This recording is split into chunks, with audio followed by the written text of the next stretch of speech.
Hello guys, how are you? Welcome back to your own YouTube channel, IELTS Updates and Recent Exams. For more updates related to our recent IELTS exam writing task topics, listening, reading, practice test on daily basis. Subscribe for more videos for everyday listening practice test. Join today to achieve your dream score. Please hit the like and subscribe button, press the bell icon for the upcoming notifications. Don't forget like, subscribe and share my YouTube channel and my Facebook page, IELTS Updates and Recent Exams. You will hear a woman talking to some students about her job. First, in the exam, you will have 20 seconds to look at questions 1 to 4.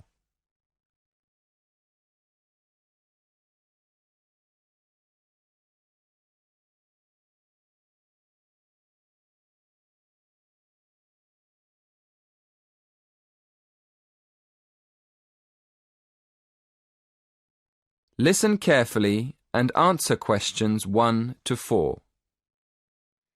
Hello everyone. Thank you for inviting me to give a talk in this series of employment lectures. I'm here this evening to tell you about my job.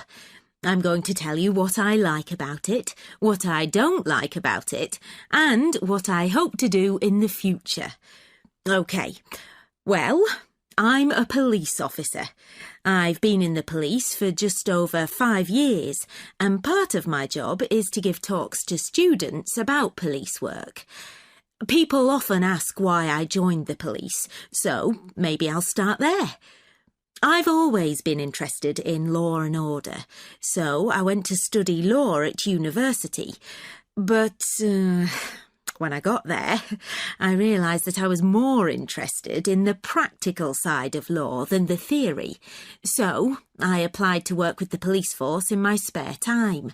Then, as soon as I graduated, I was accepted for training. Before you hear the rest of the conversation, you have some time to look at questions 5 to 10.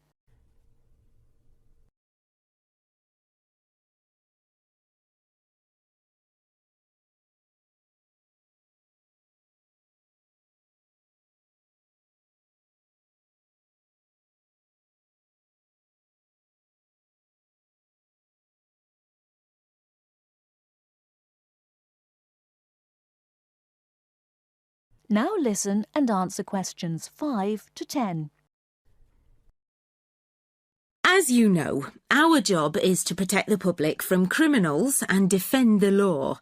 So obviously, the police force has to work every day of the week, day and night. This means we're often at work when everyone else is relaxing with friends and family, and we can't always be around for special occasions like birthdays and New Year's Eve. On top of that, we have a lot of extra work at weekends, especially when there's a football match and the fans are out celebrating. So, our working hours are one disadvantage of police work. A lot of the time we have to work with the public to avoid problems, and we get special training for that. But we can't always prevent trouble. So, another disadvantage of the job is the danger. I mean, we know that some of the people we have to arrest will attack us. Now for the advantages. Well, one of the advantages is that police work is well paid. As I've said, it's a difficult job, and police officers work hard for their pay. But there are many more advantages. For example, sometimes the work's fun, especially when we have to protect famous people from their own fans. I've met quite a lot of celebrities in my job, and I must say I enjoy seeing them close up and finding out what they're really like as people. But for me, the biggest advantage is the job satisfaction. Speaking for myself, I would say I get the most job satisfaction when I help someone, or solve a problem in a community. And in the future, I'd like to train to be a detective. I think I'd be good at that. That is the end of part 1. You now have half a minute to check your answers.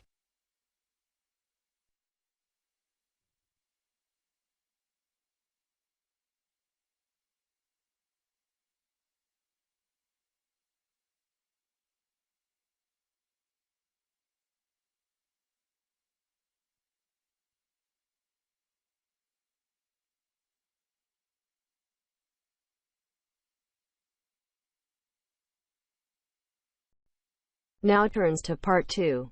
Part 2. You will hear two students and their tutor discussing a survey project. First, you have some time to look at questions 11 to 16.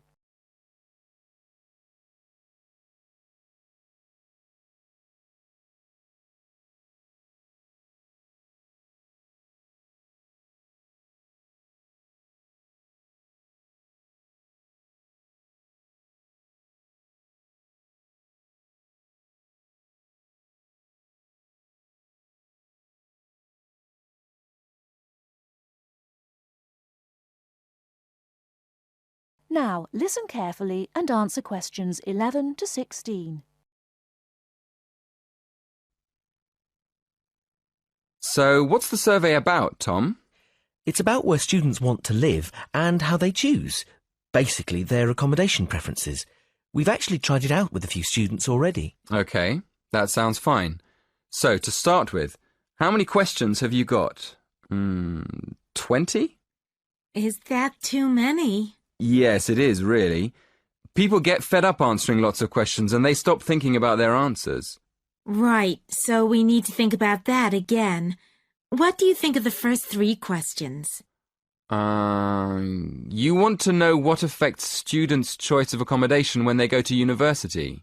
Yes, we want to find out which has the most effect. The cost, the number of rooms in the house or flat, or the distance from campus. And then we asked another question. Oh, yes? What else did you want to find out? Well, we wondered whether public transport was important.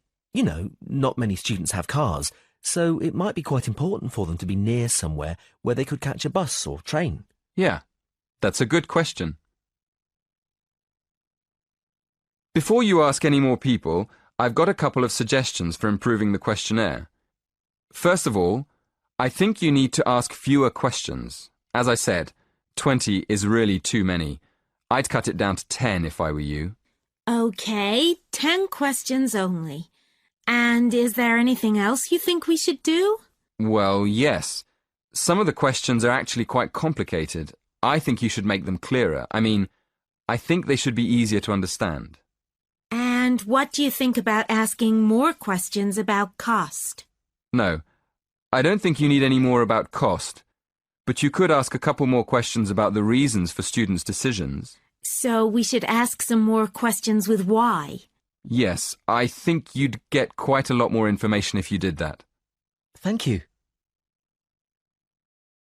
Before you hear the rest of the talk, you have some time to look at questions 17 to 20.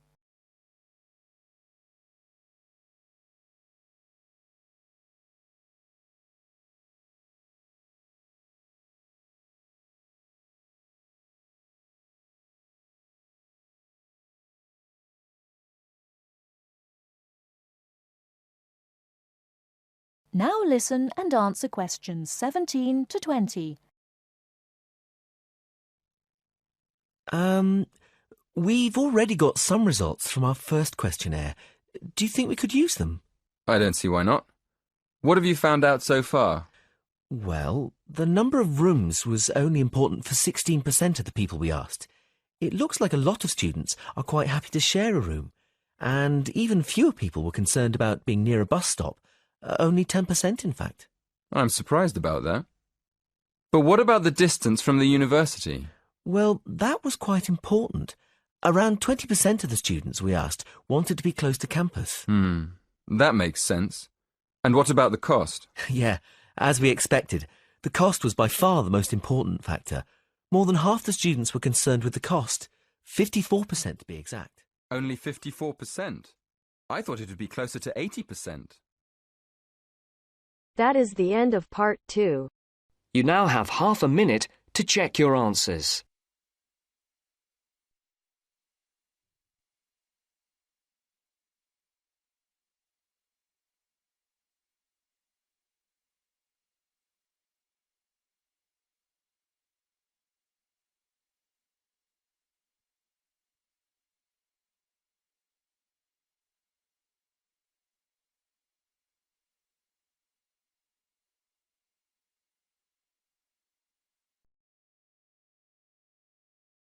Now turns to Part 3.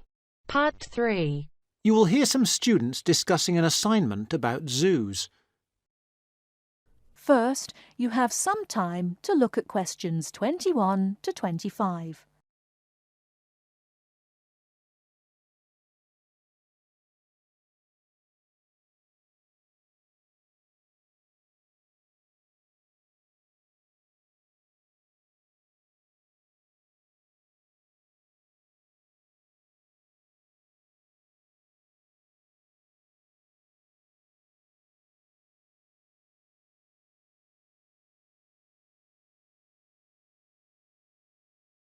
Now listen carefully and answer questions 21 to 25.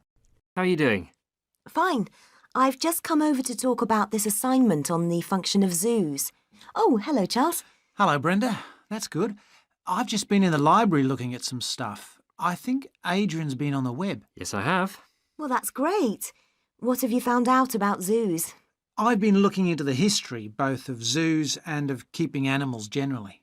I didn't think we had to do that. Yes, it was one of the topics we had to research. We definitely need to cover it, even if only briefly, I think. After all, people have kept animals for recreation and pleasure for centuries. The ancient Egyptians kept collections of animals, and of course the Romans kept animals for recreation. Ah, the Romans. That brings us to the general question of the treatment of animals and the mistreatment of them. Yes, but that's not our topic. We've been told to keep off that. Now, where were we? Our assignment is concerned with the purposes of zoos in general and in our modern era. We have to cover the history, but not in great depth. Our main focus is the scientific aspects of zoos and the work they do for conservation and so on. We mustn't forget the question of who pays for them. Zoos are hugely expensive places to run nowadays. There are the costs of feeding the animals, obviously, and security for the animals and the public. What happens if they escaped and so on? We have to ask what benefits we get from this. Adrian, I don't think you'll find we have to do that kind of thing at all. But I've been looking into all that and the social benefits of zoos. What I mean is, that's not part of this assignment. All this financial and safety stuff is not necessary. We should stick to their purposes. Now, what have you found out, Charles? Well, I discovered that the World Association of Zoos and Aquariums was very helpful on this. I've got their website address here somewhere.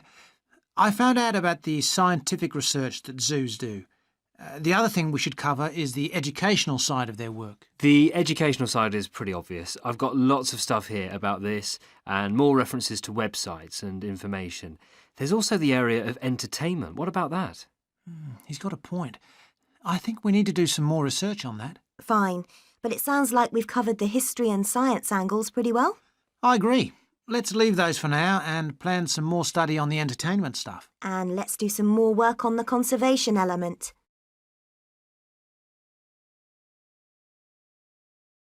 Before you hear the rest of the talk, you have some time to look at questions 26 to 30.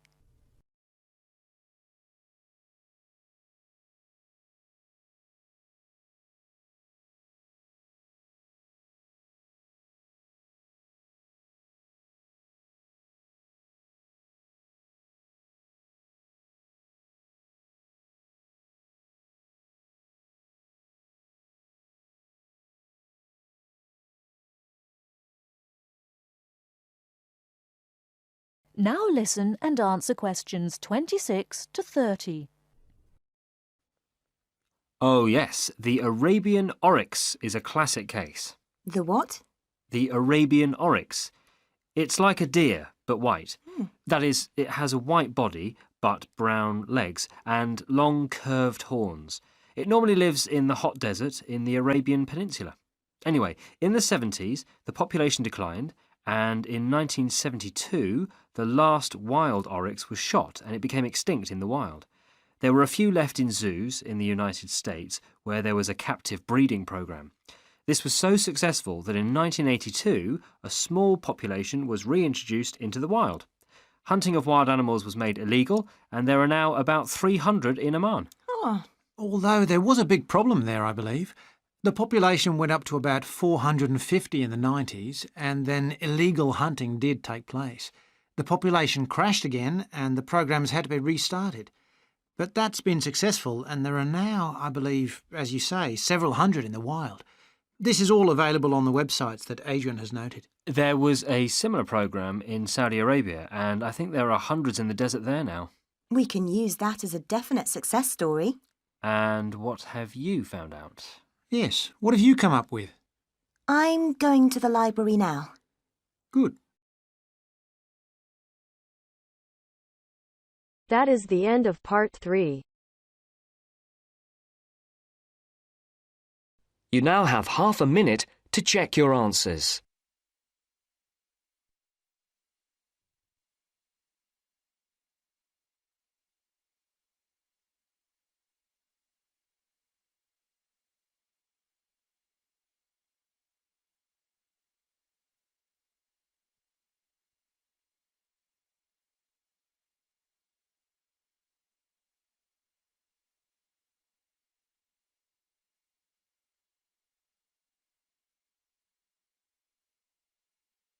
Now turns to part 4. Part 4. You'll hear a discussion about how to manage time. First, you have some time to look at questions 31 to 40.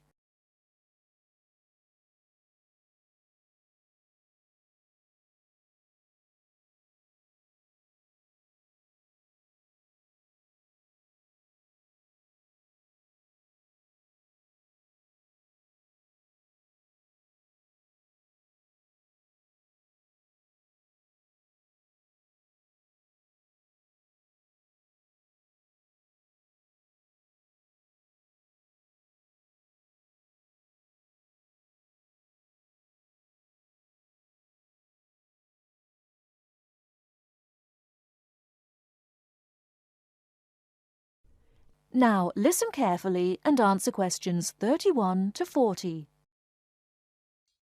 Good afternoon, ladies and gentlemen. The topic for today's discussion is time management. It's very important that you develop effective strategies for managing your time to balance the conflicting demands of time for study, leisure, earning money, and job hunting. Here is an exercise which will help you to identify areas in which you might be able to improve your time management. Try to answer the 40 questions as honestly as you can, and then score yourself from 1 to 4 in each area. You have 5 minutes to finish them. Okay, please stop and look at the screen. According to your answers, you can find in which area or areas you get the minimum scores, and I can give you some strategies to improve them. I find I get the lowest score in the area of using lists.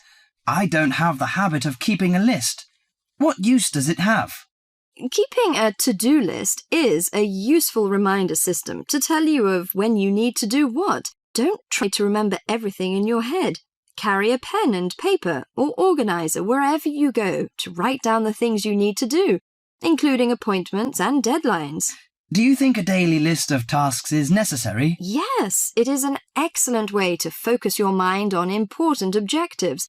Make sure you update your list daily, crossing off completed tasks and adding new tasks. Urgent or important tasks can be highlighted with an asterisk. I find it difficult to set goals. How do I set myself specific and clearly defined goals?